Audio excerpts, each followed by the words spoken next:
আসন্ন জাতীয় সংসদ নির্বাচনে বিডি পোস্টাল অ্যাপের রেজিস্ট্রেশনের মাধ্যমে ভোটার হয়েছেন ইতালির প্রবাসী বাংলাদেশিরা। এই ভোটারের মাধ্যমে অন্যতম প্রবাসী যুবকরা। আগামীতে নির্বাচিত সরকারের কাছে যুবকদের প্রত্যাশার কথা জানাচ্ছেন লাবণ্য চৌধুরী।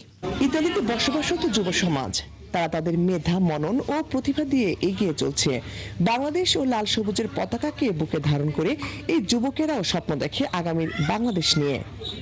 তাদের প্রথম চাওয়া স্বচ্ছ ও সুষ্ঠু ভোটে নির্বাচিত সরকার হবে, গড়বে দুর্নীতিমুক্ত বাংলাদেশ। আমরা চাই একটা জবাবদিহি সরকার গঠিত হোক, এমনকি আমরা একটা নিরপেক্ষ সুষ্ঠু নির্বাচন চাই। যে সরকারের ক্ষমতা আসুক, আমরা চাই যে দুর্নীতির বিপক্ষে জিরো টলারেন্স। যুবকরা চেয়েছেন মুক্তিযুদ্ধের আদর্শ, সংস্কৃতি ও কৃষ্টিকে আরো বেশি চর্চার মাধ্যমে ছড়িয়ে দিতে হবে দেশে এবং প্রবাসে।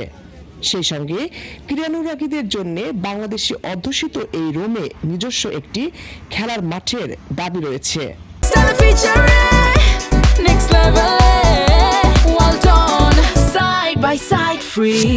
বিশেষ করে আমাদের প্রবাসে যে প্রজন্মরা বেড়ে উঠছে তাদের জন্য অন্তত মুক্তিযুদ্ধ, সংস্কৃতি এবং শিল্পটাকে জন্য তারা বিশেষভাবে যেভাবে তোলা যায়, প্রবাস বান্ধব সরকার হিসেবে তিনি যেন কাজ করেন। আগামীতে যে সরকার আসবে সেই সরকার যদি এই প্রবাসী বাংলাদেশিদেরকে নিয়ে দূতাবাসের মাধ্যমে এই উদ্যোগগুলো নিয়ে কোনো ধরনের মাঠ কিভাবে ব্যবস্থা করা যায়, তাদের ফ্যাসিলিটি কিভাবে আরো বাড়ানো যায়, এই বিষয় অনুযায়ী কাজ করে, তাহলে আমার মনে হয় ফাহামিদুলের মতো আরো প্রবাসী বাংলাদেশি ফুটবলার কিংবা ক্রিকেটার বাংলাদেশের ক্রীড়াঙ্গনে অবদান রাখতে পারবে।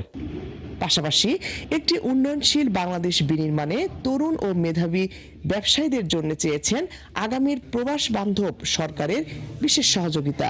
এরকম নতুনদের মধ্যে এরকম অনেক আইডিয়া আছে, এই আইডিয়াগুলো আমরা দূতাবাসের মাধ্যমে সাবমিট করতে চাই। সেখান থেকে দূতাবাস সব বিষয়গুলো দেখে তারপর আমাদেরকে সহযোগিতা করবেন এবং আমাদেরকে গাইডলাইন দিবেন। সেই সাথে আমাদের আর্থিক বিষয় থাকবে এখানে এবং অন্যান্য প্রতিবন্ধকতা আছে, সেগুলো সবকিছু সমাধান করে আমাদেরকে উৎসাহ দিবেন। লাবণ্য চৌধুরী, ৭১।